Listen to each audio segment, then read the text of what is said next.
So yes, hello, listeners. Indeed. We see you. We see you in the comments. So Yeah, and it's listeners the of only the way I future, suppose we can. Hmm? and listeners of the future who aren't in the comments. Listeners of the future, yes. Yeah, There's four watching now. I don't know who they are, but make yourself known. Um, yeah, Patrick, do you want to do a little spiel to start? Then I'll do a little spiel, like why, yeah, sure. what we're going to talk about, So myself and Joan and why. did a yeah, well. I suppose part of why is because we're all stuck in our homes. Uh, but myself and Joan were in a little radio show in Trinity for something like a month, where we had fun talking about a variety of things in a relatively disorganized manner. But this time we decided to get organized. And specifically, we decided to consider the fact that in these uncertain times, our notions of constancy have been challenged. And I think it's time to sort of be more flexible about the possibilities in the future, both negative and exciting. And so our goal will be to each week present a vision of the future, which could disrupt our lives and which we might not be so clear on right now. That might be difficult to anticipate. Chat about them and hear your thoughts and respond to them. Yeah. Wow, good spiel, Patrick.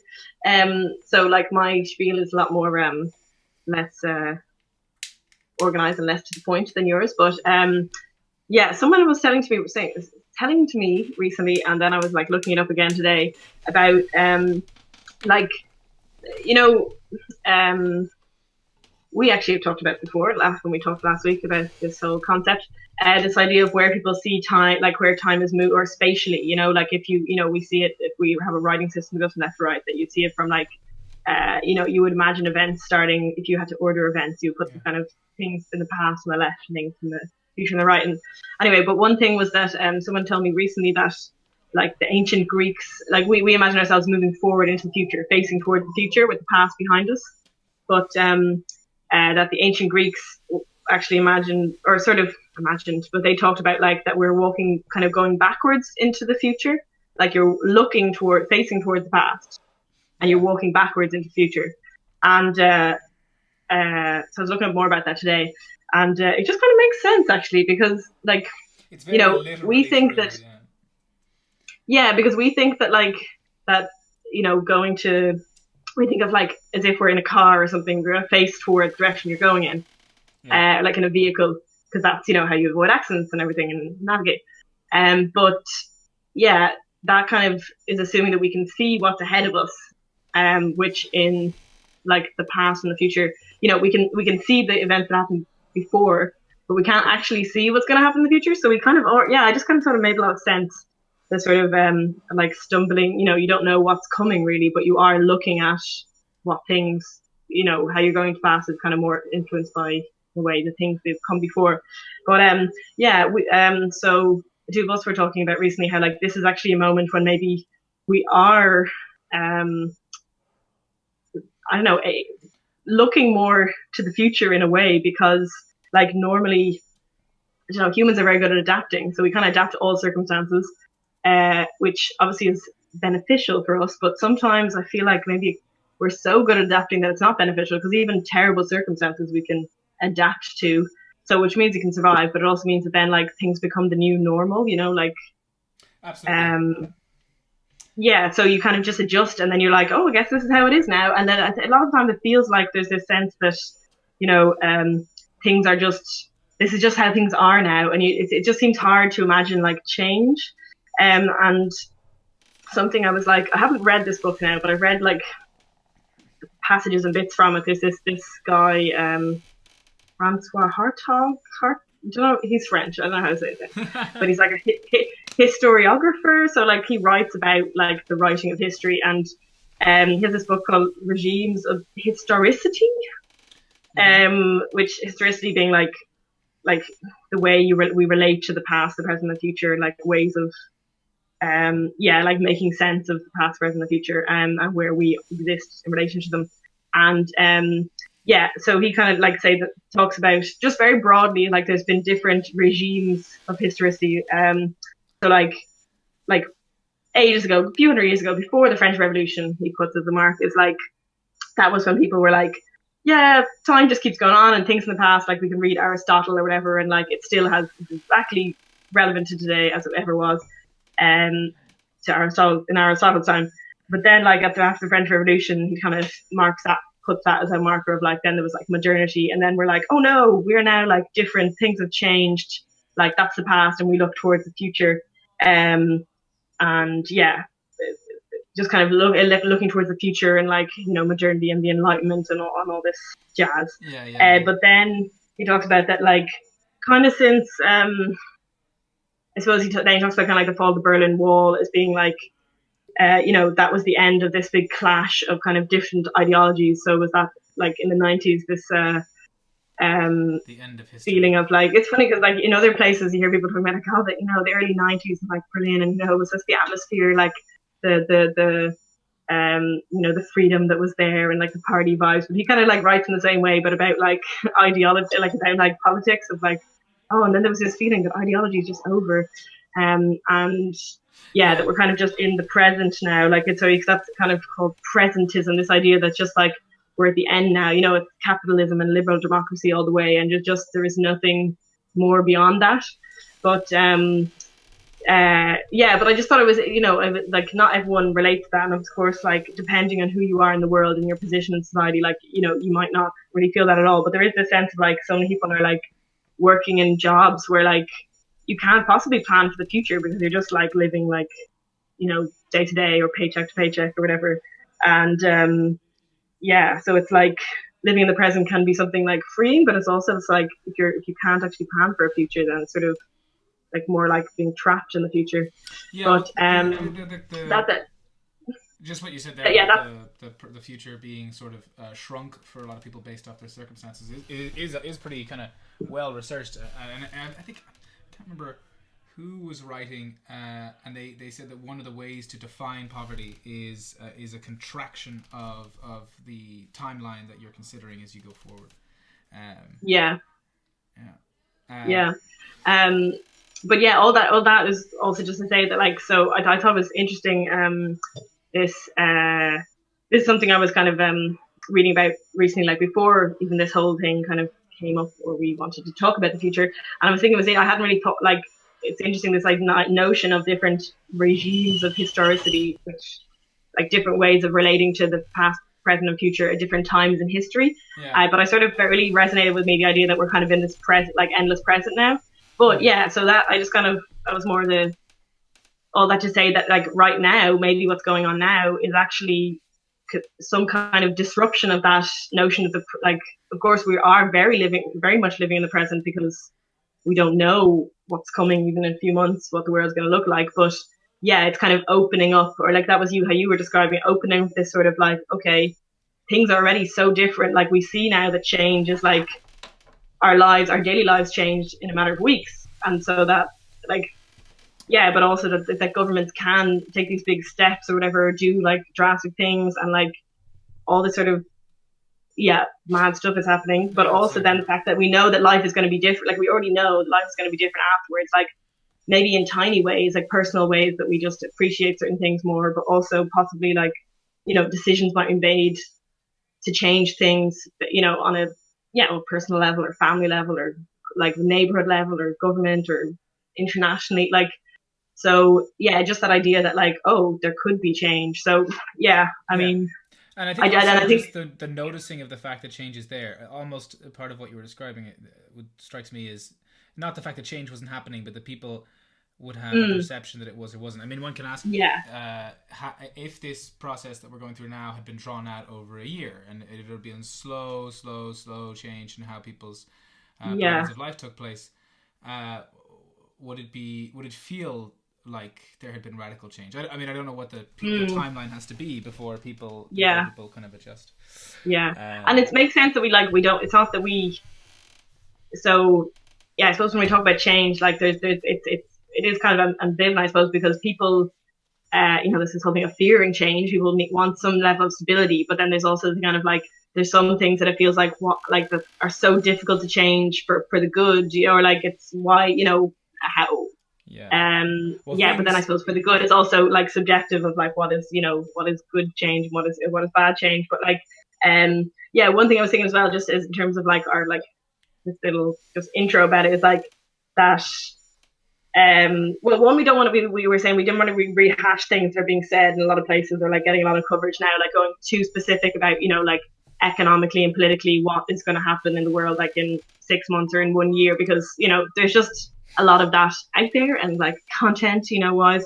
But so we kind of wanted to like be more speculative about this and kind of go like for more mad like ideas of different possible things, of like ideas of the future that people in different times, like in the past or now, have like kind of projected or come up with, or like invented, or kind of but yeah, that we're not here to like, I don't know about you, Patrick, but like to like evangelize or like prophetize doom or something, but more just like examining different possibilities and like, I don't know, just cool, just mad shit that people kind of thought is going to happen in the future, or think, or mad things shit that is a could be very good way possible. of describing it. Is kind of what I'm going for. Is just the idea of like, Because this is mad shit as well. So this like, is totally mad shit. This is mad totally, shit can happen. Yeah.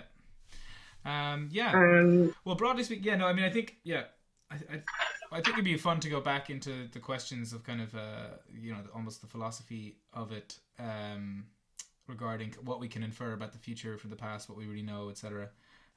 But for the purposes of this particular introduction, I think we've clarified our pitch here, and it's time for one of the other of us, maybe to start diving into. We didn't explain that format of it. So we said like that each week or each time that we do this, like we'll each bring our homework with us, like one kind of vision of the future, I suppose, that we haven't like discussed with each other beforehand, and so each person will kind of present it a little bit, and then we can kind of chat from there.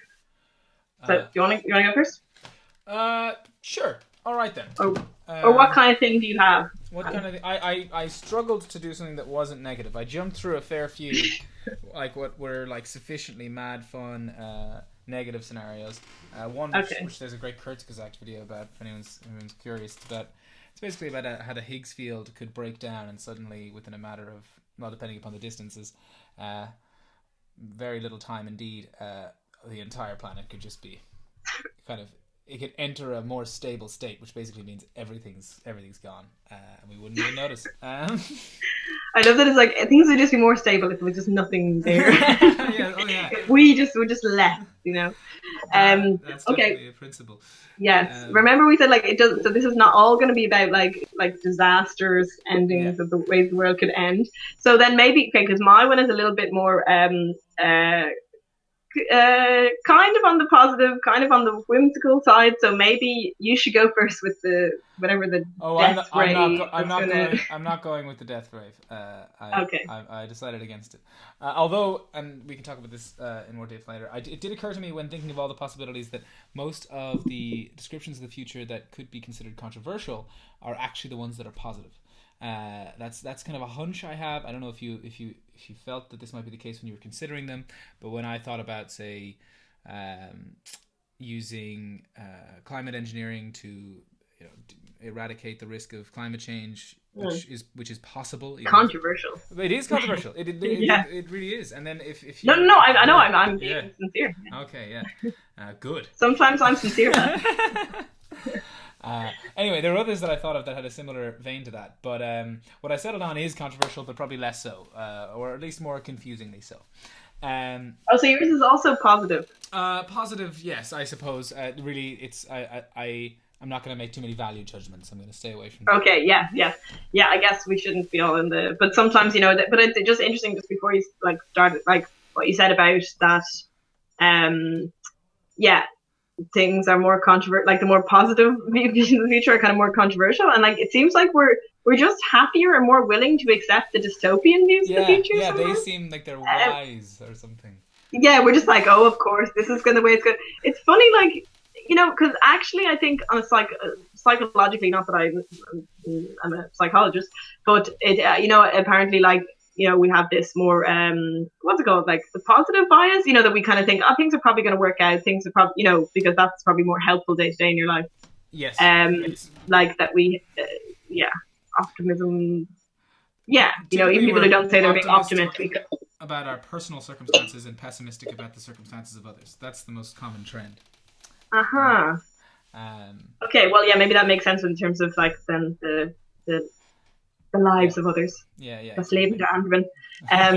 Because in the future we're like, oh yeah, they're gonna be fucked, like because then presenting this idea of like a more harmonious future, which some like utopian, obviously very positive views of the future, you would be kind of like suspect of, I suppose, of being overly simplified. But yeah, it's funny to be like, Anna, it can't get better. Like that's just not Yeah, it where it's seems gonna go. Pollyannish. It seems like Yeah. it's morally compromised because it negates the need to address a certain problem because it presumes that the problem could sort of go away. But Yeah. I'll dive into So, this what do you particular got? one. So this story is actually one that I can't remember exactly when. I feel like I heard about this when I was quite young, like to 10, 12, 13, that kind of age. But when I look at the dates of the articles, I feel like it was probably a bit later.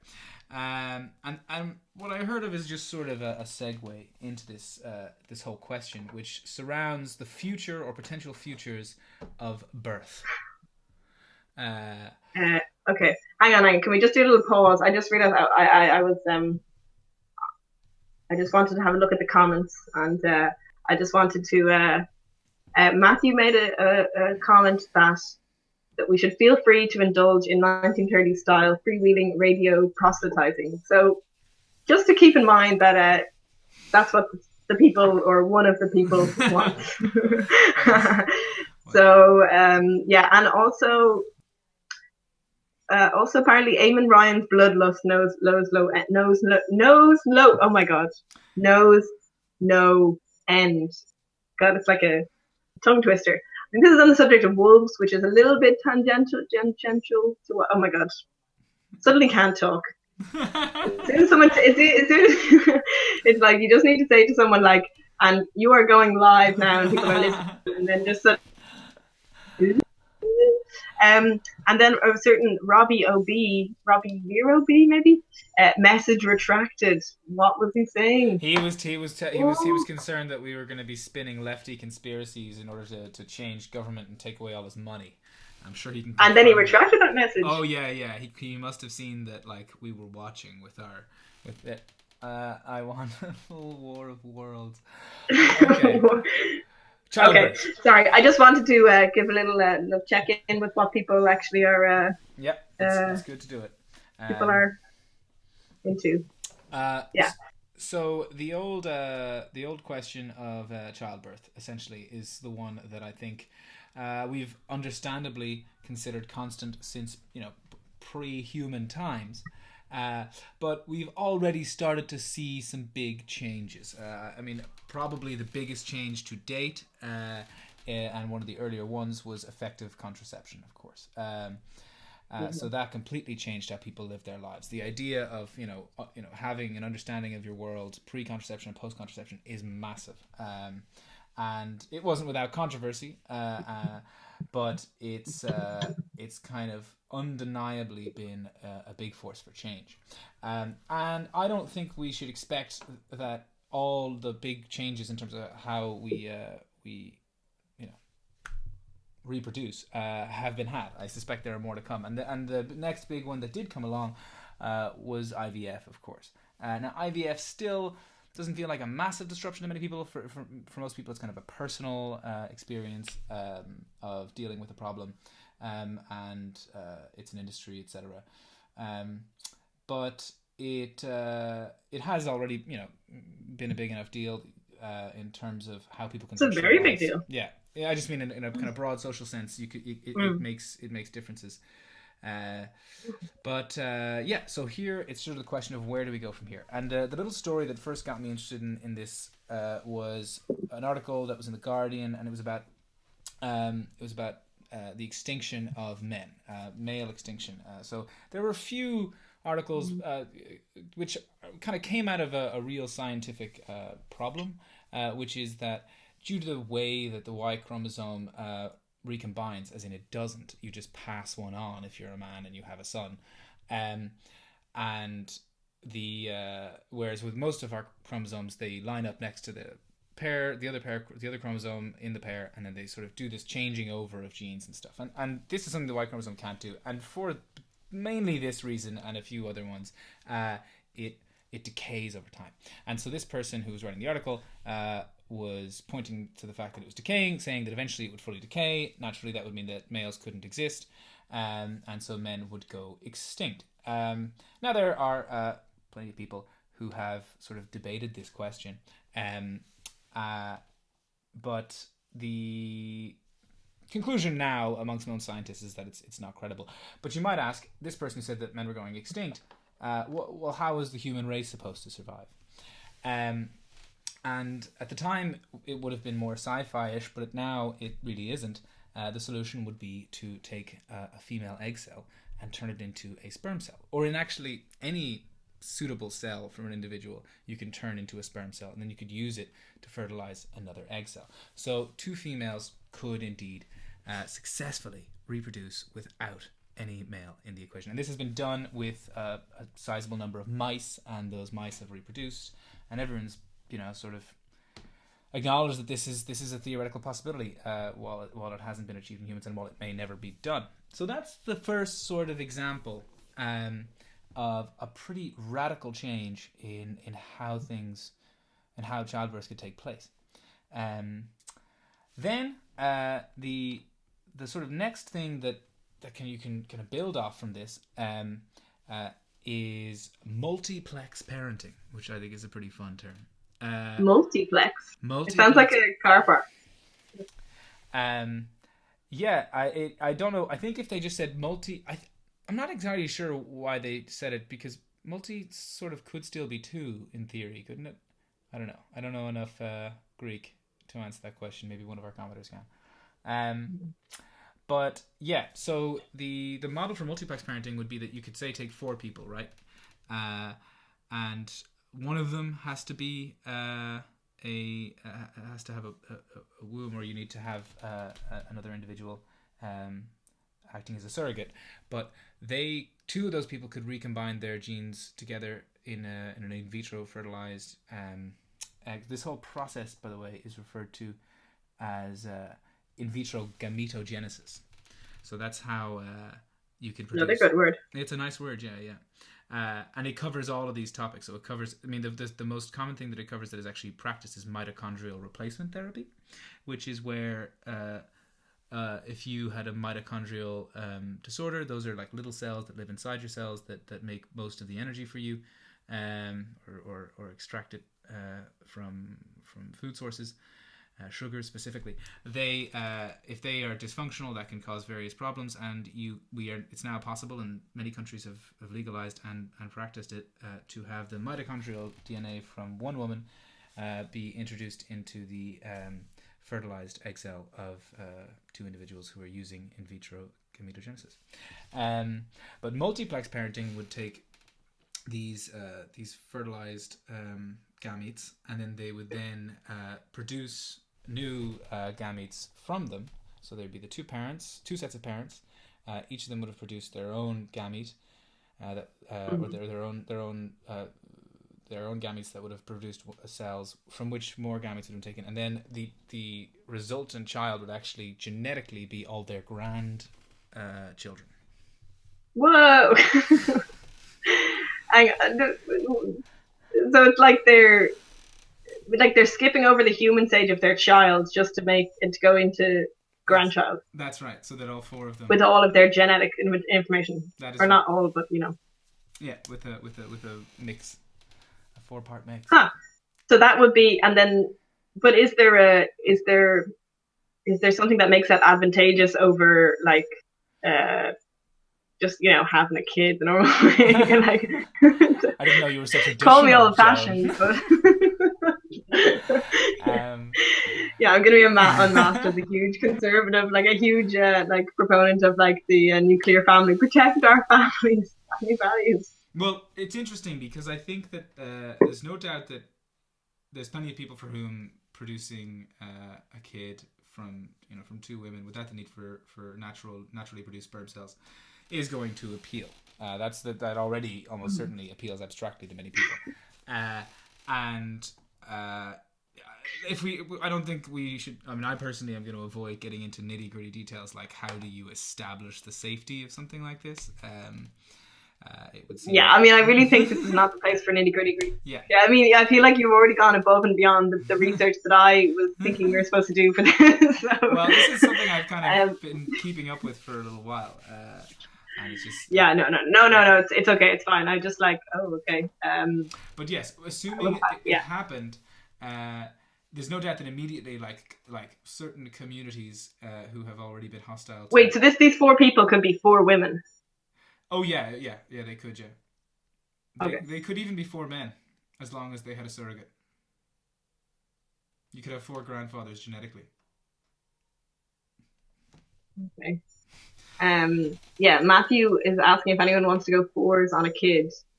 I hope we're not going to be held. We're not going to have any like legal responsibility if like this people on this platform.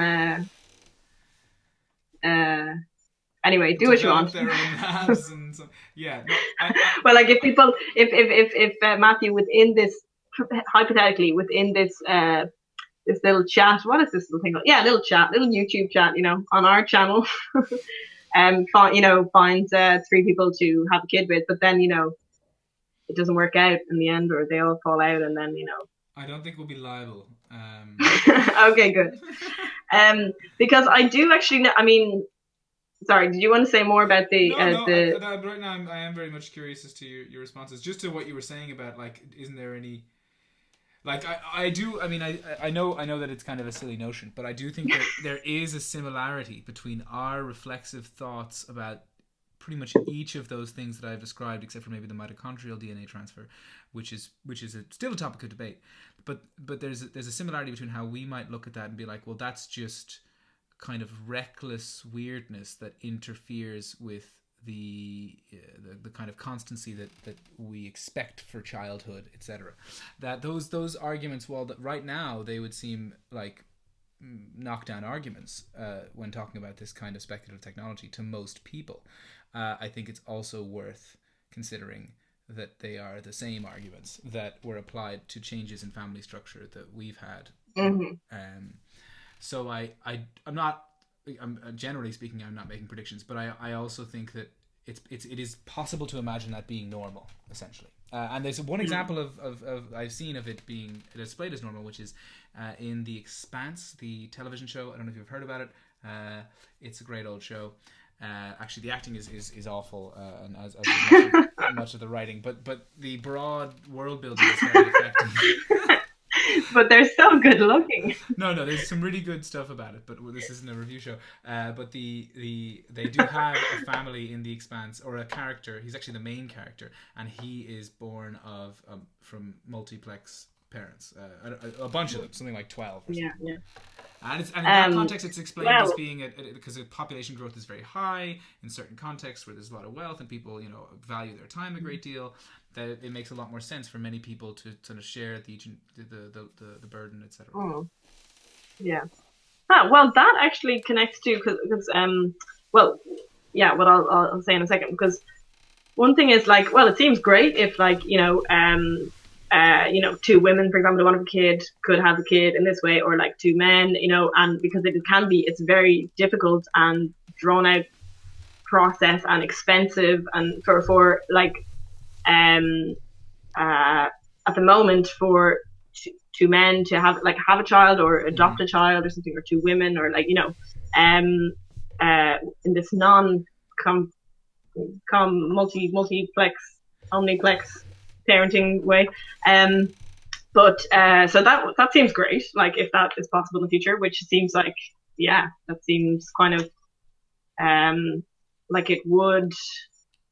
Yeah, we kind of talked before, we were like, oh, maybe we should do a little not ratings kind of sitting, but like talk about like then the scenarios. We talk about desirability and like feasibility, and it seems like there will be a high desirability on this in terms of people who want to.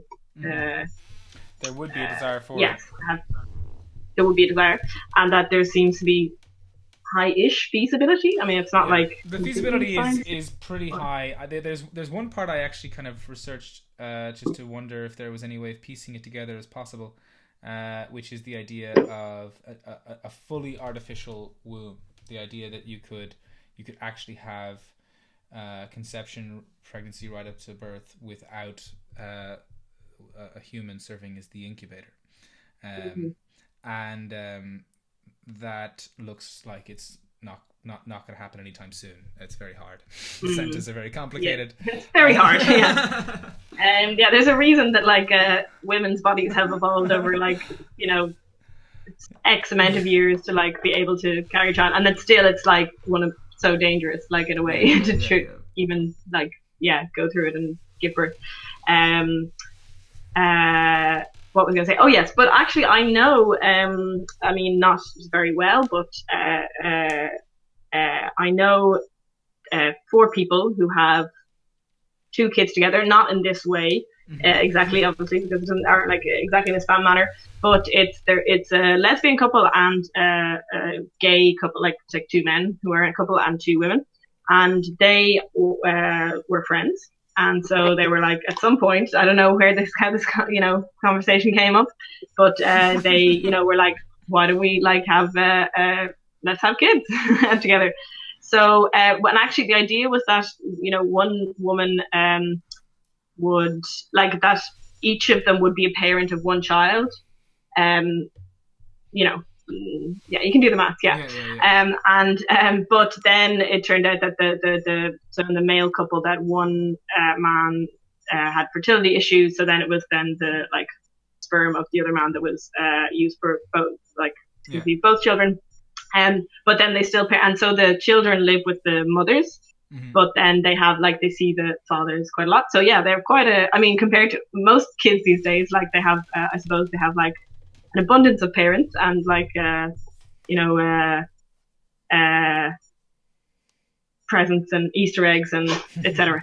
And I think it's like what I was just thinking about when you also said this thing about in the future maybe people valuing their time and people kind of wanting to be parents but maybe not wanting to put all their time into into parenting. And this is sort of a sharing out of like but then I think the thing is that it's not, I think that there's some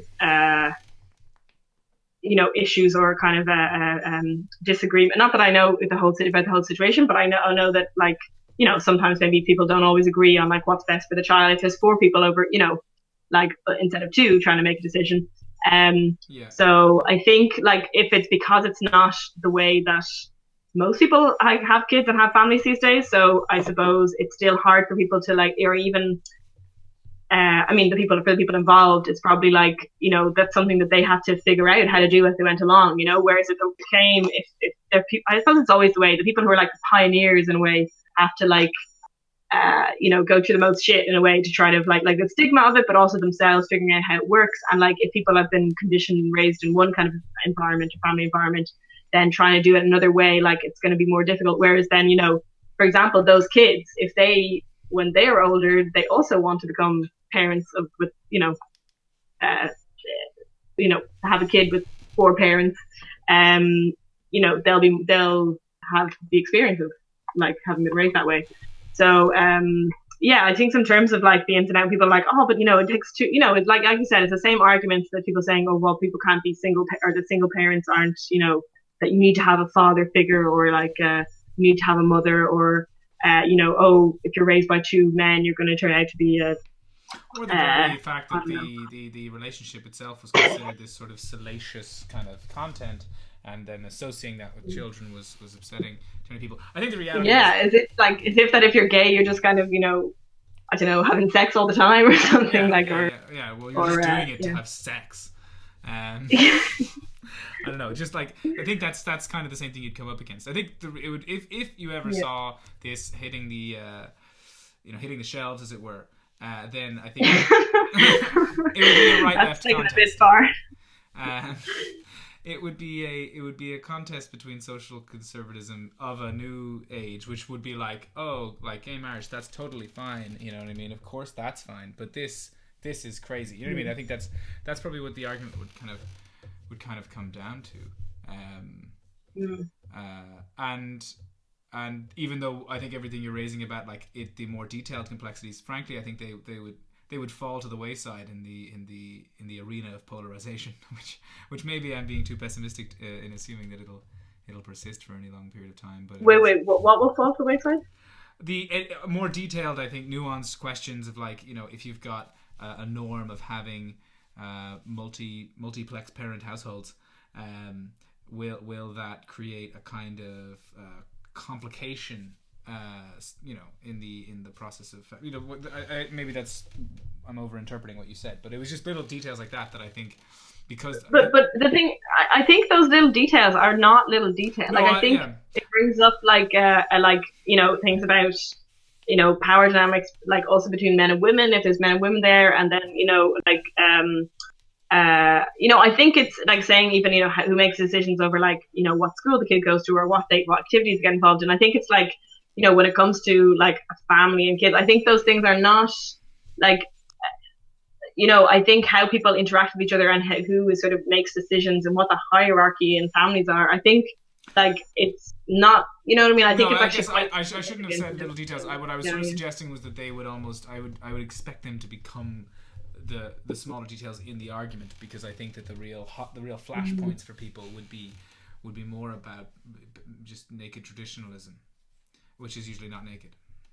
Yeah, but then the thing is, it actually, I think they're connected, because like if say this started happening and then there's kind of like or especially say if somebody well known or celebrity, you know what I mean, get like does it or something, and people are going to pay a lot of attention, and then as soon as there's any it's this thing of like, if you're in kind of like a minority or doing something a bit pioneering or doing something against the going against the grain or whatever, you kind of need to be like better at it and achieve, like a higher achiever than like the average, because otherwise Absolutely, people are going to criticize. So I feel like that there would be a huge pressure actually on people to like be the most, to so probably also for like gay or lesbian parents, there's a huge pressure that they have to be the most amazing parents, because otherwise it's like, oh no, you're ruining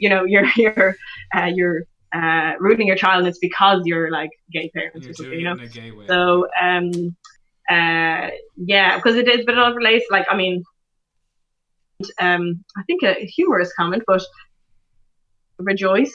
But I think it is relevant to kind of the idea, like a lot of people, including probably people where like friends of mine anyway, and like maybe friends of yours as well, polyamory. So people like partners, or even being in a relationship with three people in a relationship together or something, and that I know a lot of people who are just like, but it just doesn't, you know what I mean? It's just, of course that can never really work. It's always going to be one person's left out, or it's going to be, that a lot of people, I suppose, have a lot of skepticism around that working on a they think on a practical level, but surely you just, two people just, that's just the way a relationship should be. So I think, it's interesting, because probably similar, like, issue, like, because the thing is, it's not just a thing about the outside, like a stigma outside of the community, and people are looking and they're like, oh, you weird polyamorous, or like, oh, you're going to be, but people who go, you know what I mean, you can be prejudiced against something that you do yourself, or you are, you know what I mean, like if you're gay doesn't mean you're not homophobic, or if you're polyamorous, like, do you know what I mean? So people, that can make it difficult for those, say, relationships, or for say this multiplex parenting to work, as well as that, like I was saying earlier, if you're not familiar, if you're bringing in kind of certain prejudices or notions about how things should work based on other experiences, or like that are different from that, then I don't know, like that's something that makes, with the I suppose, a lot of people think like, oh, polyamory, it's like, oh yeah, it's a great idea, but like surely practically it's not going to work. But if it became more practice, then there's just, people are going to change their behavior. So it's not like that ultimately we have, we're just whatever, monogamous animals, or whatever people say, Yeah, no, but I suppose those things take a long time. But I know what you mean. I'm probably thinking a bit maybe on a more like micro-human level, but I do think it's like, that's like a lot of time people, if people say speculate about future technologies, sometimes it's just like, this would be possible, so then everyone's talking about it, but it's not thinking about how in practice would people want to do that, and would it make sense, because then I suppose that's more of a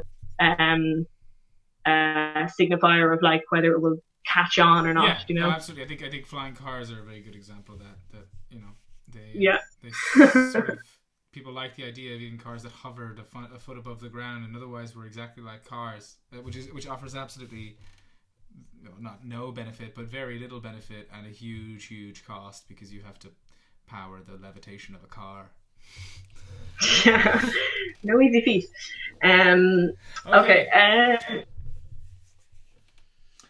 So, will I do mine? Yeah, go for it. I'm excited. I'm pumped. Yeah, mine's not necessarily going to be so in depth, but do you know a one Neil Ardley? No, I do not. Okay, so he was a prominent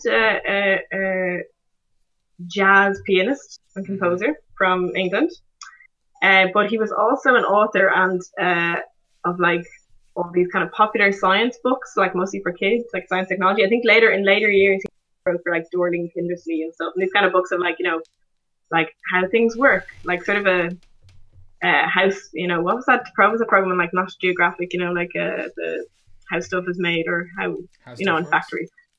How stuff works. Yeah, maybe it was how stuff works. Anyway, but basically that kind of stuff, but like in book form before there was all those programs, National Geographic. And so he wrote all these books, like it's including this one called hang on now, where is it? It was called it was World of Tomorrow. I think there was he had a few different books under that like name, World of Tomorrow. There was like World of Tomorrow, School, Work and Play, and World of Tomorrow, or Tomorrow's World, Tomorrow's Home, sorry. It's all about tomorrow and, home and work and play, and you get the idea. And so, like there's a few, like before the one that I want to discuss more, there's a few like how it's made. Matthew's clarifying, by the way. What? How it's made. Sorry, Matthew. How it's made. That was the thing. Yes, that was it. Thank you, Matthew. So he wrote these. This is like in the 80s. So 1981. So there's a few different like kind of funny one, like a nice illustrations as well. So I do recommend like looking it up, and you can see a few like illustrations also on this website called paleofuture.com. Okay. Anyway, and there's one, and it's like people sit, very well, more kind of 70s style, but anyway, people like sitting around, and then there's like a guy acting out the play Julius Caesar with like kind of a like also well, they're supposed to be holograms, I guess, but it looks like projection onto the wall. And so he wrote, this is about like home entertainment of the future. He said, look at this play of the future, a performance of Shakespeare's Julius Caesar by famous actors in your very own living room. Even more amazing, you play the title role yourself. The play has just reached the point where Caesar is killed. All this could come about with developments in holographic video, a system that uses laser beams to produce images that have depth, just as in real life. Once perfected, it will produce a show that takes place not on a screen, but in real space, even around you, to walk in and out of the action and view from any direction. The ultimate in realism. Anyway, then he goes on to say, like, there's no doubt the computer is going to infect home entertainment soon. The magazines, books, records, tapes, and television sets we now have will disappear, but in their place, the computer will offer us a greater range of entertainment. If you want to read something on your own, a portable screen linked to the computer displays any story of your choice.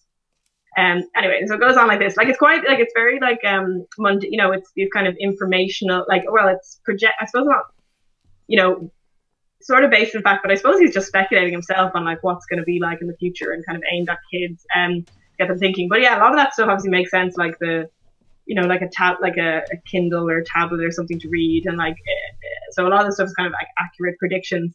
Yeah. But then anyway, it's a bit funny the idea that people will want to act out Julius Caesar, and they're like, don't see that happening so much. But I suppose like but like VR and stuff. So anyway, and then one other kind of funny, and then I'll can discuss one a bit more in depth. But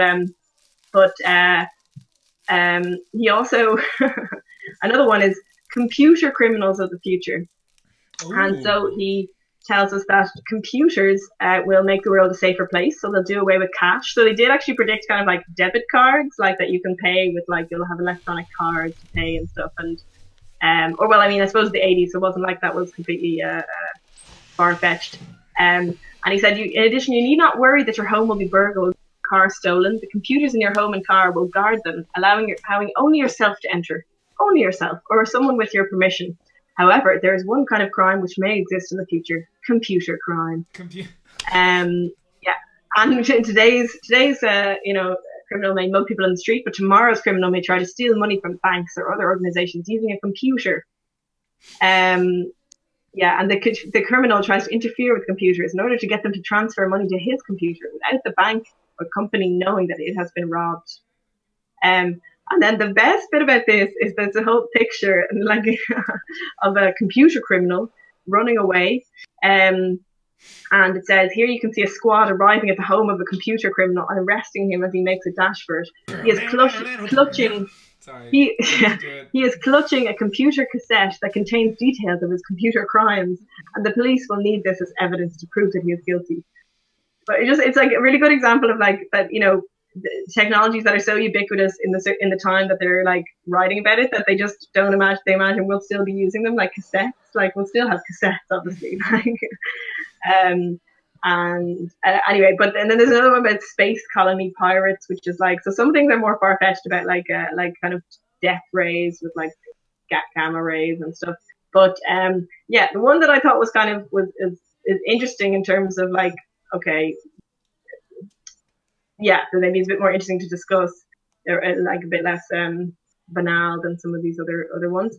Well, I actually would like to talk more about the security part. I mean, after now, I don't consider the security. Oh well, the security thing will kind of come into it again now. Yes, which is government of the future. Okay. So it's a big topic. So it says that the children of the 80s were presented with two possible futures for government in the book World of Tomorrow, School, Work and Play. So the first scenario is a nightmarish dystopia where governments track their citizens' every move and computers are curtailing freedoms across the globe. So as we discussed, people's favourite thing, a nightmarish dystopia. Yeah.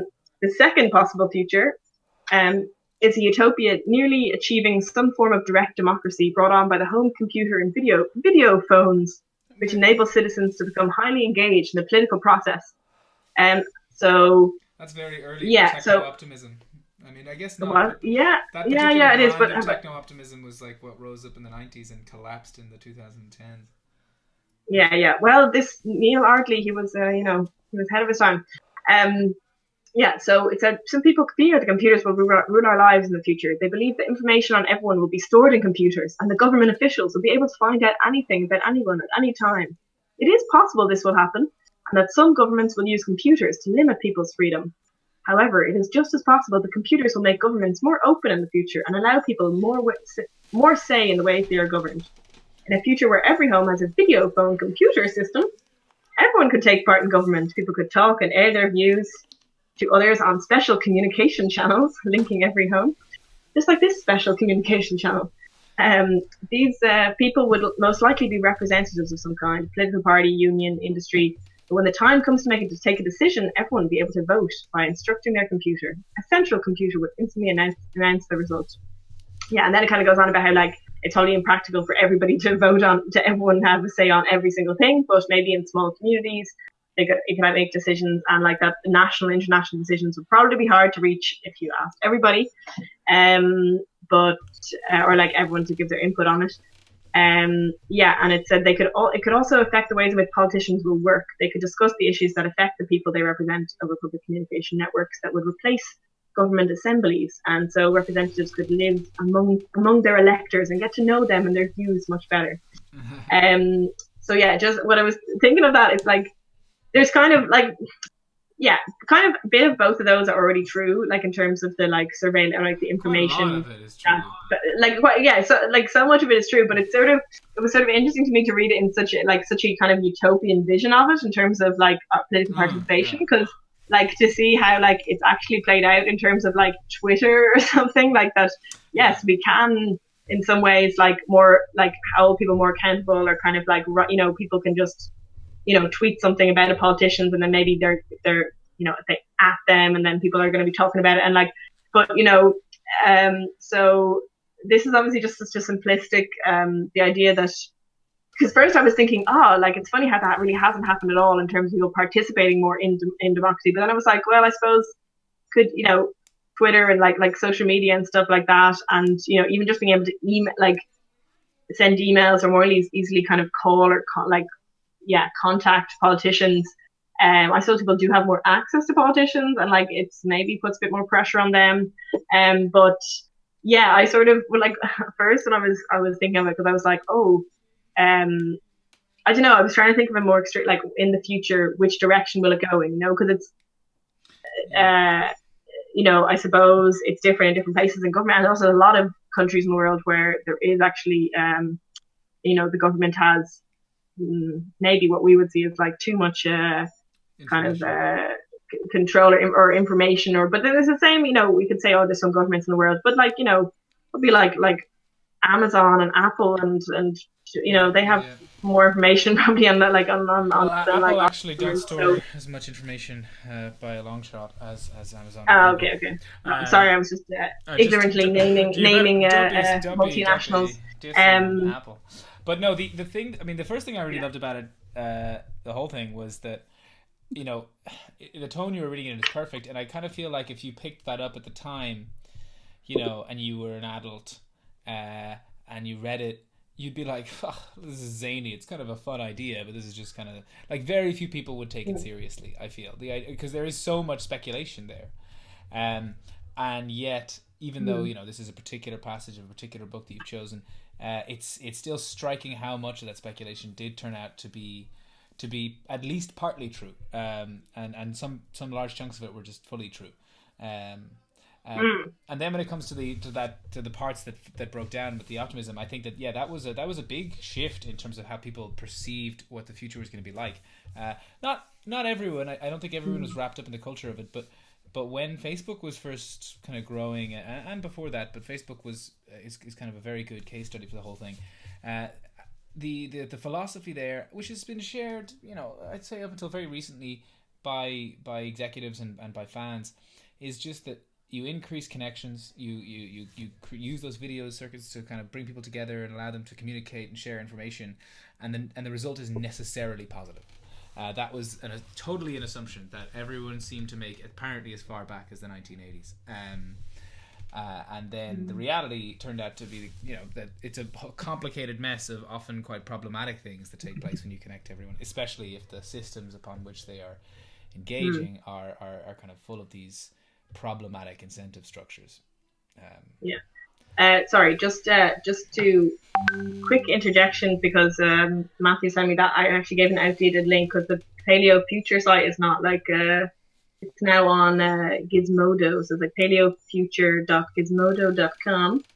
And yeah, if you search for the what's it called? What is it called? World of Tomorrow? I've forgotten. I've said it so many times. I think World of Tomorrow. Matthew, I Hang on, apologize. maybe I can find I just want to put a link to Of course, of the course. computer criminals of the future onto the thing, because that is just my favorite picture. Um, not just of this, just my favorite picture. Um, um, okay. Um, but yeah, sorry, that like the thing, how things developed. So there was sort of this kind of techno optimism of like, we'll all be together and democratic and free through the internet. yeah, I think there's one big caveat that I would add to the point that the techno optimism was quite fundamentally wrong about some of that stuff, which is that the parts that it was right about, we kind of fade into the taking for granted space in terms of the benefits we get, even the fact that we can have this, although obviously you did highlight it. But the positive effects of all that connection are quickly taken for granted, and then it's the negative effects that we are fixated on for very good reason, I think. But it does kind of stack the case against the techno optimists, kind of with the benefit of hindsight or something.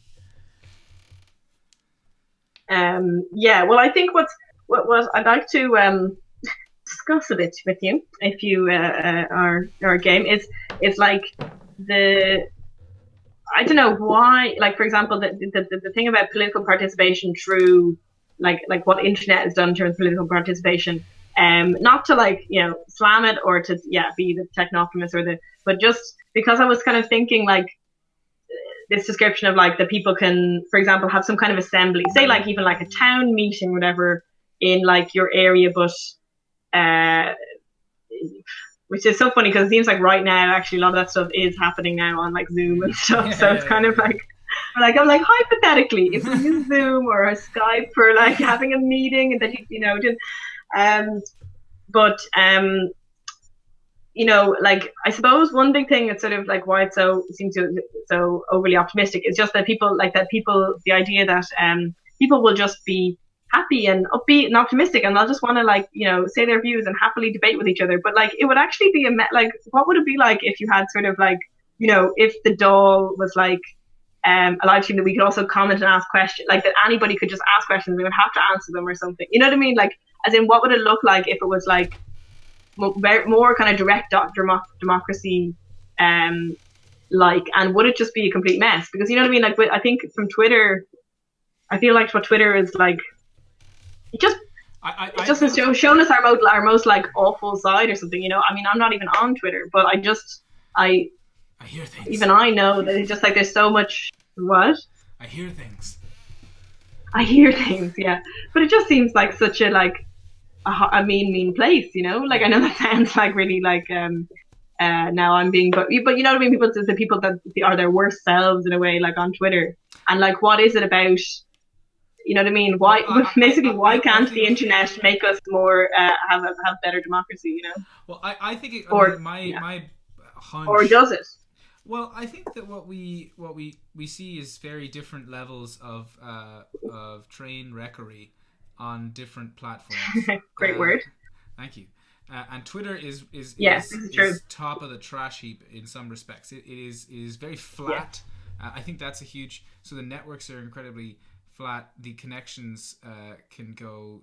There isn't like nestling of groups around like purely geographic regions or anything like that. So you just have these mobs that can assemble, and then there's like ways that things get taken down, can be weaponized by people.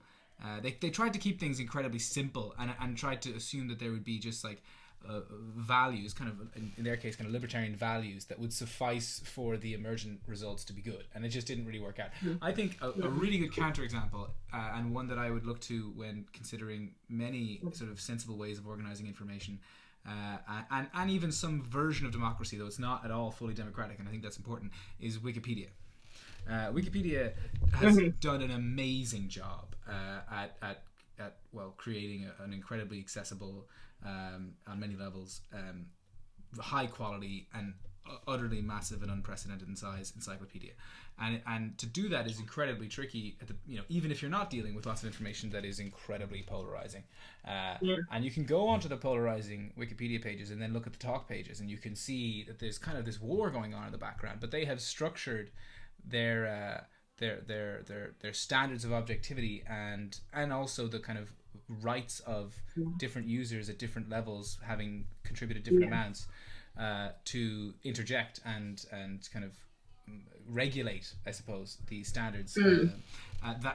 That's caused this totally grassroots process to be very, very effective. And I think what they're effective at is something that many other institutions could learn from in terms of functioning online. I even think if you're imagining people talking in the DAL, you need to have notions of how you're supposed to talk in the DAL, and then you still need to be able to get the information up in a way that is as relevant as possible and that is actionable politically. I think there's a lot that would have to go into it. Yeah, because that's the thing. Like, a couple of things there. Like, like the thing is, not that I'm in love with politicians, but it is also like kind of a specific job, and they know like how to do it in a specific. You know what I mean? It's like, so it's not just, and the DAL is obviously not just people like it's really not just people kind of talking about politics and what's the best thing to do or something. It's a whole there's a whole system. Politics to politics, like and I suppose they like even how they would like make their arguments and like have their like whatever. So I suppose much more it would be, I think it would just be messy. I mean, just by if more people are involved in it. But then you could say that like if there was more involvement or somehow like live stream commenting, questioning involvement in like say Parliament, that there would become a way of doing it or something. People would be getting more like sort of get more trained in it. But anyway, that's the whole thing. But what you said, I wanted to ask about Wikipedia is that, but is it not true that there's a big like Wikipedia has a big issue with like there being way more men who kind of like write and contribute to it, like in terms of that there's not really like a very good gender balance in terms of people who are writing Wikipedia pages. I had seen that before, although I hadn't that just wasn't one of the things that I'd seen recently, so it kind of wasn't front and center in my mind. There's all because you're a man. Yeah, definitely. I have also contributed to Wikipedia. Have you, Joan? No. Well, see, this is where who's part of the problem? That's what I'm asking. I'm pretty sure. And are you going to blame? So you're blaming individual. You're blaming me for gender imbalance in Wikipedia. I wasn't going to bring up me or you, but then you mentioned because I'm a man, and then it occurred to me that I have in fact edited Wikipedia articles, and it's quite confusing. It's it's like a game, and it's Are you saying that women couldn't understand how to do it? Is that what you're saying? You just said that. I know. No, sorry, I'm not trying to. I'd be curious why it is. I know there are other things that I remember seeing about the Wikipedia, like that a very disproportionate number of them are civil servants. A disproportionate amount of people who are Wikipedia editors are civil servants. Yeah. And I can sort of grasp at notions as to why that might be, and just as I can grasp at notions as to why there are more men in Wikipedia. That seems like a very banal conspiracy theory. Could be, civil servants. Yeah, civil servants. Who are they servants to? I think that would of course be an issue for. I'm sure that basically with like the part of that I'd be curious as to why it's the case. I would. Well, I can see a lot of reasons why. Yeah. Yeah, but the problem is I just can't tell which of the reasons are the reason. I suspect that like it's actionable by Wikipedia probably to work. I mean, it would be expensive. It'd be really expensive, and they're paid to work out how to redesign the way that you interact with Wikipedia so as to improve on the gender balance. That would be I think a lot. Because I think it's the thing is it's also not job. like Wikipedia could do more about it, but the thing is it's not. I suppose, like, for what the first thing that comes to mind is that, like, it's, in terms of, like how men and women feel in terms of their own, like, confidence in their own kind of, like knowledge or their own opinions or their own, expressing their, obviously, Wikipedia's not about opinions, but, I mean, I think it's related if you kind of have confidence in your own opinions, that you would also be confident to, like, that in your knowledge or, like, researching ability. To the public. Yeah, absolutely. That makes sense. Yeah, exactly. Yeah. So I think there's just, like, that is probably a huge barrier. It's just that actually a lot of women, that a lot of women maybe don't have the same confidence because, like, not, because of, sexism, even like that exists everywhere. You know what I mean? Even in subtle ways of feeling, like that men are listened to more or women. So I think it's just like this whole societal thing. But then there's also maybe Wikipedia could be doing more, but I don't think they could just like solve it by putting some money into it. Yeah. But yeah, that was just something that I'm just as kind of a devil to what you're saying about Wikipedia being good, like a good model in a way of like people, contributing to something. And I think you're right. Like I think it's still valid what you were saying about like a lot of people all over the world contributing to something which is like a democratic kind of like a knowledge, and like it's used so much as well. But I was just thinking that can be an issue, and that is something with a lot of internet platforms and social media. It's also like who's using it? Like for example, I wouldn't want Twitter to be like somehow get really connected into like that's how you interact with a doll, because the people who are on Twitter, they're not the kind of people I want to be like having an extra, more input into like political, like formal politics than people who are not on Twitter, because just the people who are on Twitter, like I mean not all of them, but you know what I mean, the kind of like people who would be more into Twitter. But it's not that people are tweeting. I'm just saying people who maybe are more vocal or are more have these opinions about things, or have to, of course, it's, you're going to engage with things, you got to be aware you have opinions. Likely to be Russian bots. No, I don't mean that. I just mean they're more annoying. Like people, that's also that's also valid. But the thing about, but just going back to the thing about Wikipedia is like that. Who is on platforms. So, okay, yeah, Wikipedia is great, but then actually it is significant that like a lot of like, I the think it's just disproportionate amount of content is being written, because that means like what pages people are even choosing to write about. So I wonder, I don't know, I haven't seen this, but how many pages there are about, uh, men, pages on individuals, or like, significant people or whatever, that are men versus women, or like, a lot of things of that. So like, I think, and that, if it's going to be linked to politics as well, of course that's relevant. So I don't, just kind of the I've got the stats here before. I think we should just sort of move on. Throw uh-huh. it to the commenters, see if they want us to improv off everything. Yeah. But Well, here I can see that I'm on the gender bias on Wikipedia page on Wikipedia. is that, how accurate is that going to be, Patrick? Definitely quite accurate. No, they definitely take it very seriously. So so you've got female, married, children, immigrant, student, and then you've got, for each category, you've got percentage of them that are editors. I believe that is what that is. Yeah. So the percentage of editors that are female is, and this is US. These are just different polls. Most of them. Yeah. So editors for female, for readers, is either 50% or 40%, depending on the poll. For editors, it's either 18% or 23% or 13%. Whoa, that's so very 60%. Low. Yeah, so it's quite low. It's none of them is high, like the low. It's between 10 and 23% is really your range. And that's for the US, is it? This is for the English language one, which apparently has a bigger bias than the other languages do on average. Students is relatively high, interestingly enough. Immigrant is very low. Children is higher than immigrant. It's actually the highest one for the children overall is higher than for women. So there's more children editing Wikipedia than women. Yes. I know that's also a bit confusing, because like maybe the children, women, or I don't know. Include the girls, yeah, boys and girls. But, but then not all. All the. Don't try to be summing up the percentages between the polls. That's going to be. There's no reason to do that. Okay. I'm just. I think this whole thing of, I know we only just kind of just dipped in a little bit to this whole thing of like the internet and democracy, whatever, and we're not very, it's more. Yeah, it was definitely not very comprehensive. And I'm also aware that, like, we said we wanted to do this for like an hour, and it's already a little over an hour. Actually, the stream has been over an hour. We've actually we have just gone over an hour, but not by as much. Yes.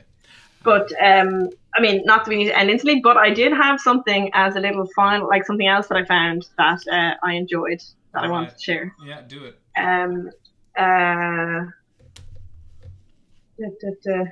But yeah, I do think, just as a little, we can put a little what's it called? Pin. Put a bookmark in it, or put a pin in it. That's what I was looking for. Maybe this, and maybe we'll come up with future scenarios. Oh God! Check out Matthew's comment.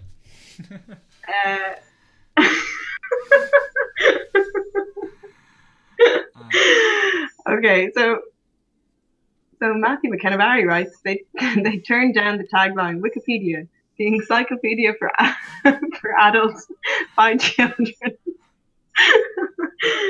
See, this is like a nice full circle coming around from this Neil Ardley writing the encyclopedia for children by adults. Oh yeah, and right. And now we have Wikipedia. Right, so bang out your last future bit there. You're... Okay, yeah, because we're being told to put a sock in it. So yeah. But yeah, well, let's come back to that, because there's more to discuss. Okay. So this is also for children, or like a children's book by an English author called Geoffrey Hoyle. He wrote it in 1972, and it was called 2010: Living in the Future. And he predicted that in the future, in 2010, everyone would wear onesies all the time.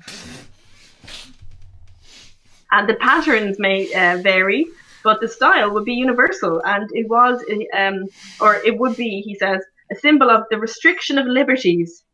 And the clothes may look odd, but they are sensible.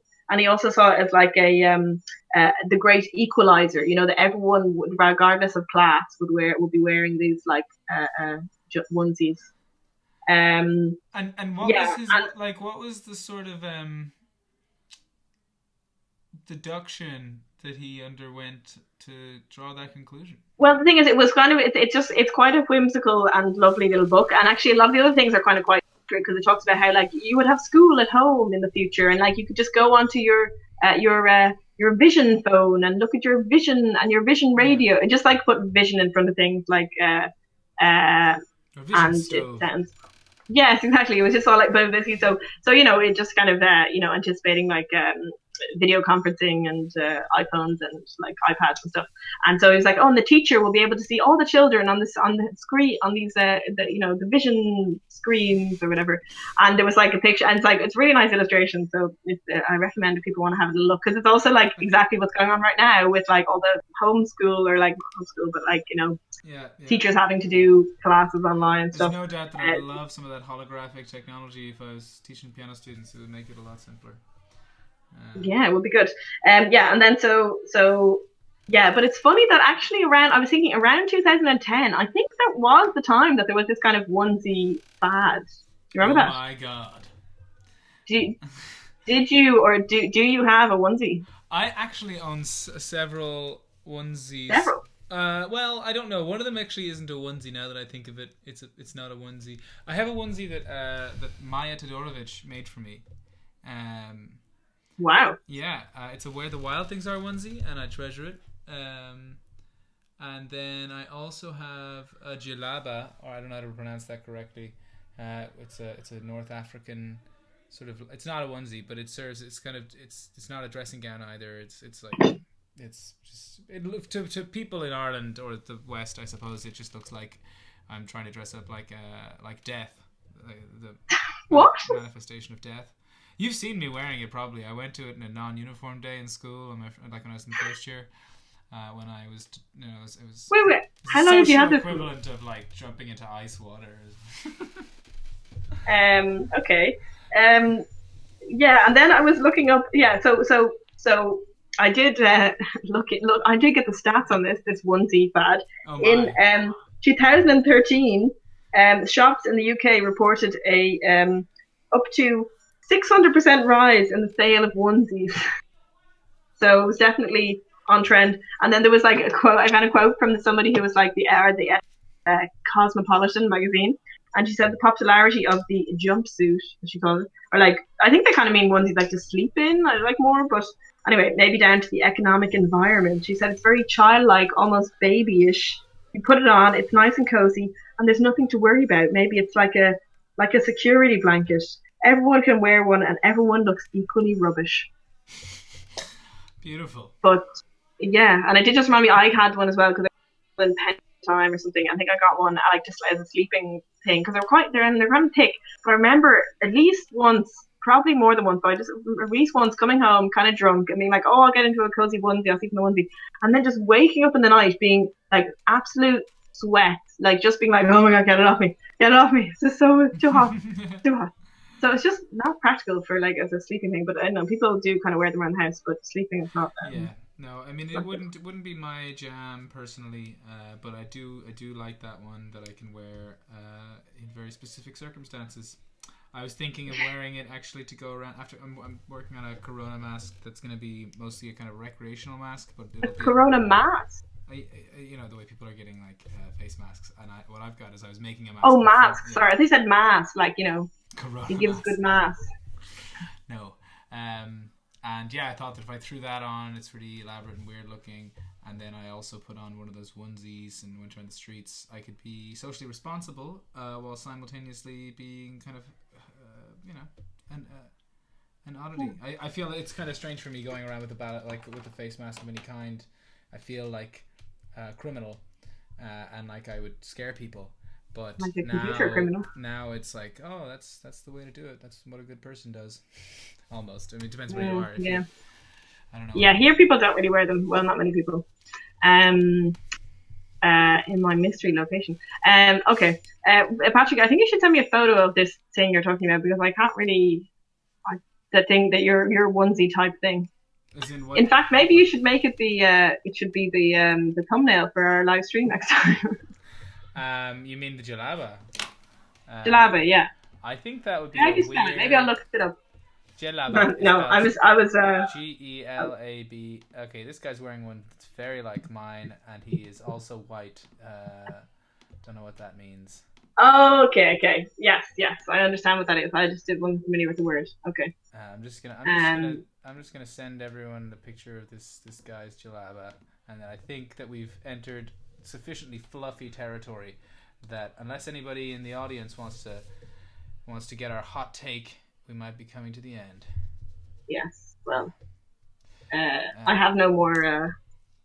I have no hot takes to. There's plenty of bits eBay. I feel. Are you trying to sell us things, Patrick? It's an image from eBay. Yeah, no, there's plenty of bits that I'd love to chat to you more about, but I feel like they would be the weeds in terms That's of enough for now. The future. Well, you can write down those bits and we can pick it up again. Oh, awesome. Yes, because actually I also just found so many like small little strange little things that yes, I think there's a lot out there. Oh yeah, there's a lot of future out there. Yeah. A whole lot. Class. Great. Well, I will probably chat to you in some other sort of private server away from this private public server. You'll chat to me in what? I'll probably chat to you at some point. Okay, yeah. Not necessarily online for everyone to hear. Yeah, exactly. That is the point I was trying to make. All right. See you, Joe. Up and straight.